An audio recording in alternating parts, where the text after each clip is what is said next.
As many people may have known, the Epic launcher is an absolute failure and is a plague on the PC gaming market.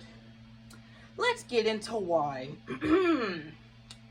First up, the actual competitors themselves. Now, as many people may know, Steam is effectively the monopoly on the entire PC gaming market. Most people who download games on their computer use Steam. That's just the thick and thin of it. So, at some point, Epic Games, the Fortnite people, made their own launcher, also known as the Epic Games launcher, or the Fortnite launcher. Now, let's get into why this is absolutely horrible. First up, the features. There's a specific reason why Steam has dominated the PC gaming market for literal decades at this point. It's because they're very pro-consumer. Like, believe it or not, it's possible for a monopoly to be good if you utilize it properly. And with the fact that Steam's whole reputation rides on the fact that they're a good monopoly, I feel like they would not ever try to screw that up. So anyways, let's get into how Epic tries to screw that up. What ends up happening is that Epic basically just steals games from Steam. Now, when I say steals games from Steam, I don't mean like they give you options. No, they don't do that. They take games that were originally on Steam and buy exclusivity deals with the developers so that, Steam can't actually have the games now. You heard me correctly. They literally take the games off of Steam for a couple months to a year so that gamers either wait out literal months for a game they want to play, or they head over to the Epic launcher and play it. And this is clearly just a way to make a legitimate monopoly. Because if the whole thing that Epic launcher is running off of is, oh yeah, they let me play exclusive games on their launcher, that's just messed up. It's like the whole situation about taking, remember when all the PS4 guys were mad that Shadow the Tomb Raider, I believe it was either Shadow or Rise of the Tomb Raider was an Xbox One exclusive when the game was a PS4 game or something like that? Because that makes sense, apparently. But you know how they were so mad when Shadow and Rise of the Tomb Raider were both, they were on Xbox One because it was a PS game? Well, imagine that, but a lot worse. Because this will be like getting your pre-order for Shadow of the Tomb Raider. The game is being advertised for PS4. All the reviews are about the PS4 version. Then, a month into the game all of a sudden, all PS4 copies refuse to work. They say that they've been taken off of the PS4 service and the rights have been sold to Microsoft. Yeah, that's sort of what it would be like. What ends up happening with the whole timed exclusivity deals is that they don't actually make a competitor to Steam. All it does is make people either flock to Epic out of desperation or make them despise them even more. And when your entire reputation is the Fortnite launcher, I'm pretty sure you already have a very bad reputation, so what do they have to lose at that point? Money. Lots and lots of money.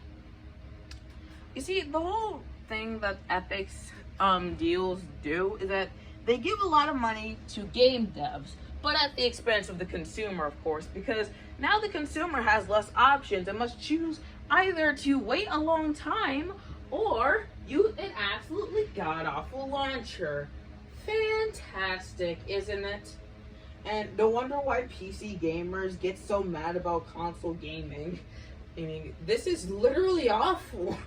As a console gamer, I didn't know it was this bad up until now, really. How bad exclusivity deals can be.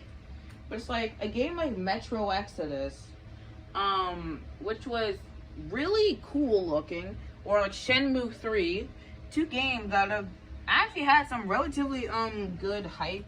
Like Shenmue 3 was I believe a Kickstarter based game, which is for the Shenmue series, which has I'm pretty sure it's like a series people actually enjoy if it got Kickstarter founded.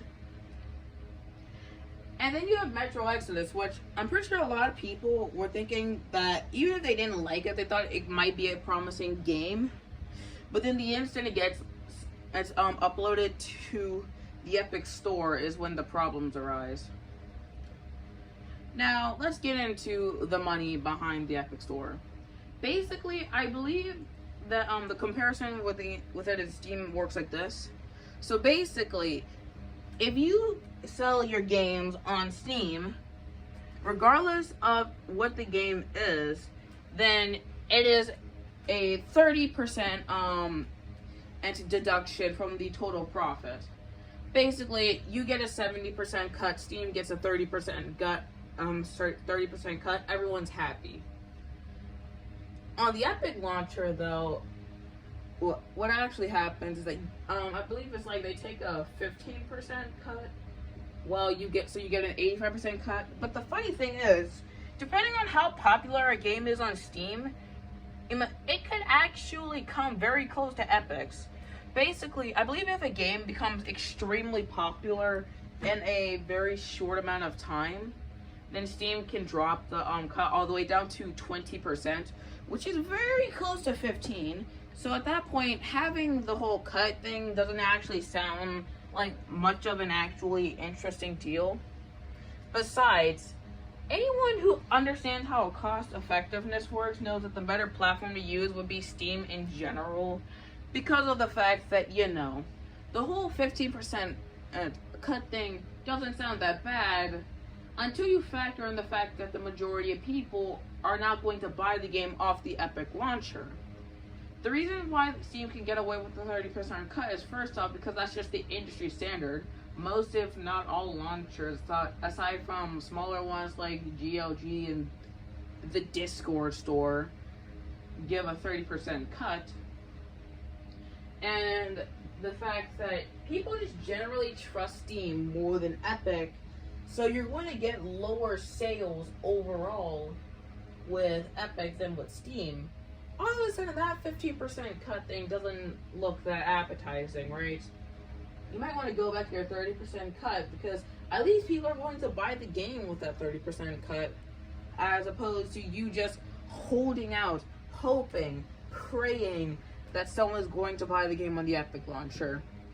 And obviously there are going to be people who are going to buy the Epic launcher. I mean, it just makes sense. I mean, there are certain things that people might like a bit more, like how the Epic launcher, I believe it gives like 2 free games a month or something like that.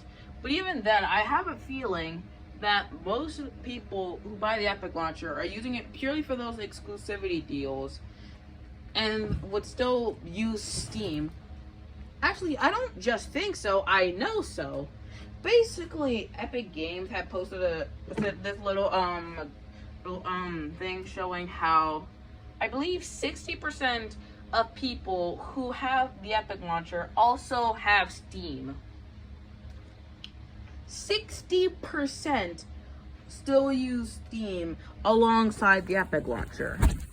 And that's basically the nail in the coffin for a lot of people about why Steam is better than Epic. If you can't even be an objectively good website on your own without people having to go to the other ones, I'm pretty sure that's just a pretty good sign that you're a bad business overall. And another thing is that I believe the BBB rated the Epic Games launcher an F.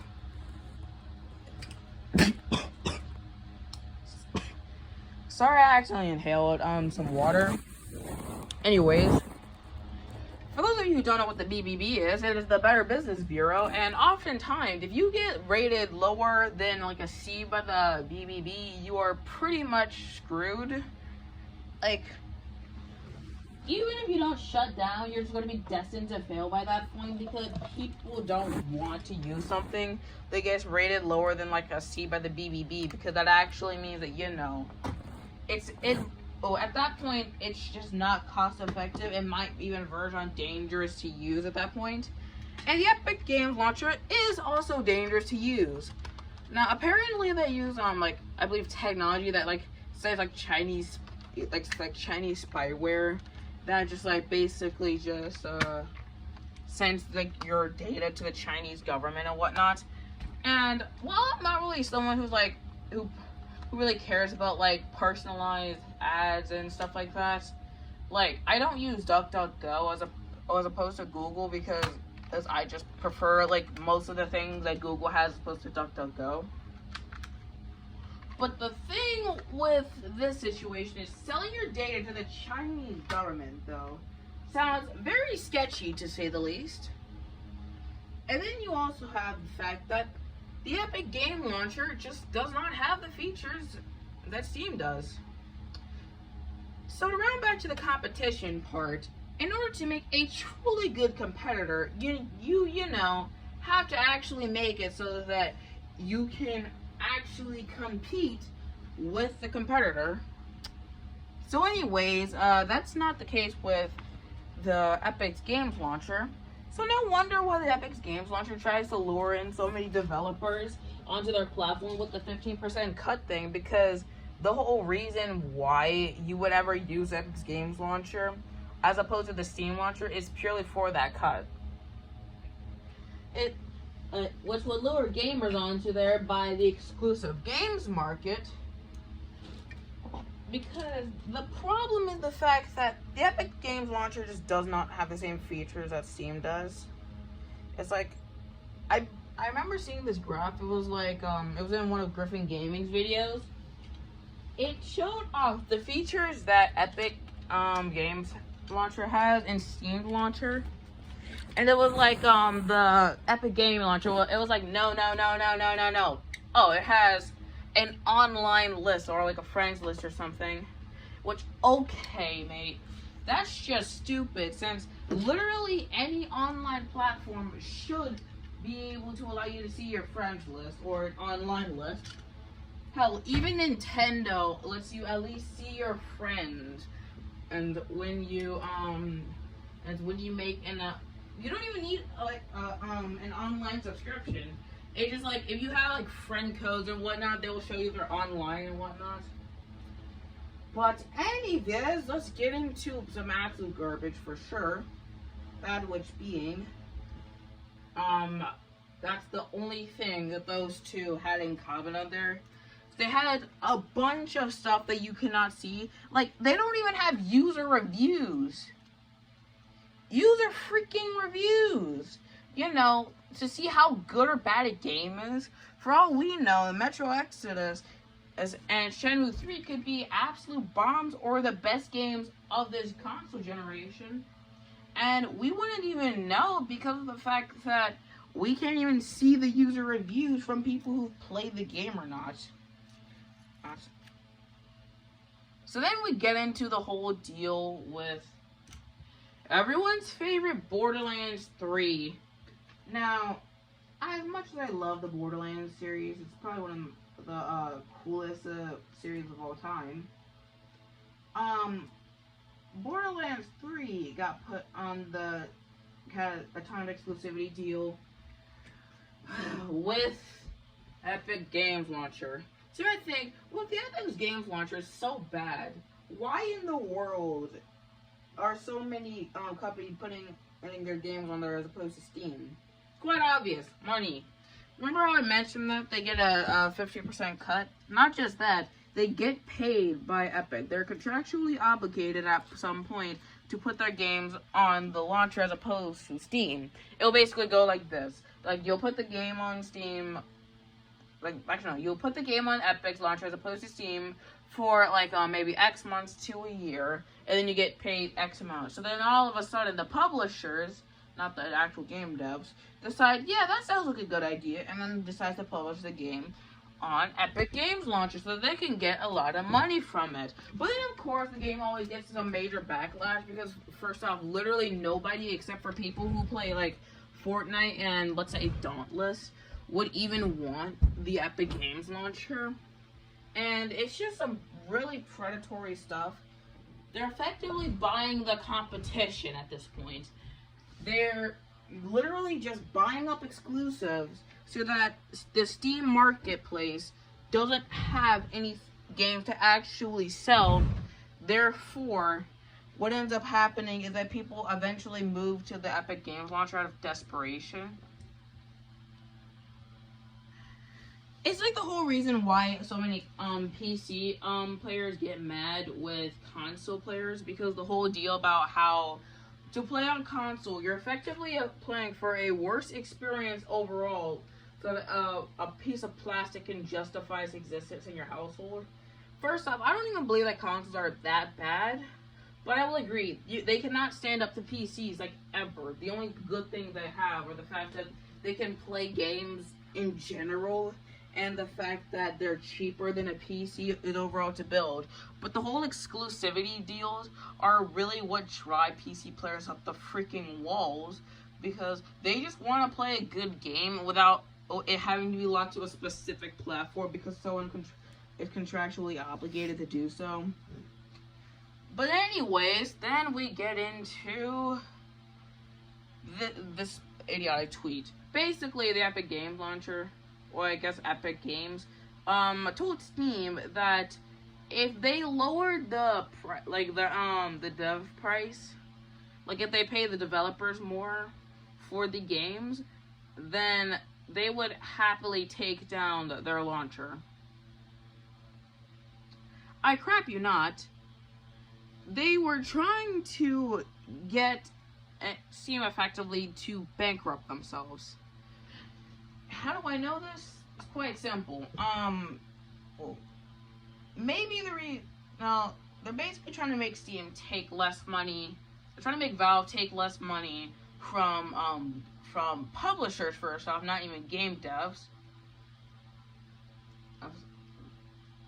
And second off, what incentive would Epic even have to do this? It's clear. One of two options happens. Either it makes people mad because they think that Steam is not paying developers enough, even though they are literally paying developers at the industry standard right now, and nobody's complaining about that. Or they try to get Valve to cave in, and go and accidentally bankrupt themselves because maybe they're taking too little money, because games are still going to be ported to the Epic Games Launcher anyway, for the simple fact that, look, they're not going to go do a whole if we go down, you go down with us, because that's just stupid. No company in their right mind is ever going to do that. Unless it becomes too expensive for them. So, like, literally what they're trying to do is either become the main mambo jumbo, basically, by taking Steam down, taking down the biggest competitor that they have, and then making that so that they're the industry standard, and so that people will have to use them, even though, like, people could most likely use something like GOG. So then what happens is that there's a third option where they're trying to do a mix of both effectively. Like some news article takes this idea, pulls it out of proportion, says Steam isn't paying developers enough. A bunch of misinformed gamers get mad. They boycott Steam. They switch over to Epic Games, regardless of how bad Epic Games Launcher may actually be. Then what ends up happening is that as more people are convinced to join this sort of boycott against the Epic Games Launcher, the Steam Launcher, then Steam slowly starts losing more and more money, and then they go bankrupt, with Epic being the new monopoly. But the thing is, that's not going to happen for the common fact that most people hate the Epic Games Launcher in general. Like, it's kind of difficult to make people boycott a launcher they actually like and join a launcher they hate, unless they have good reason to. And the whole, we're paying developers more or than Steam is not really that great a selling point unless, it actually affects the people doing it. Let's just head back to that graph, of course, of the people who actually own the Epic Games Launcher. The majority of them are still using Steam regardless of how good or bad the Epic Games Launcher is, or how much they like or dislike it. The majority of people are still using Steam, their competitor, so I highly doubt that they're going to unironically, try to take down Steam. But overall, the Epic Games Launchers and their whole practice is just bad for not only business, but is bad for just the PC gaming market in general. The PC gaming market is sort of built off the fact that while Steam is the king, they're a benevolent king who is not going to stoop to the lows of someone like EA in order to get the money that they may or may not want. Steam is more like that one good king in every fantasy story who was able to, unite all the kingdoms and make people happy and whatnot. They're that guy. They're the ones that people actually like. And then in Epic Games Launcher, that one guy who's trying to overthrow them because they want to be the new head honcho, despite the fact that they if they were the head honcho, they would not make the PC gaming market better. They would make it worse, as a matter of fact, because, they don't have anyone to answer to at that point because they're the main guy in charge.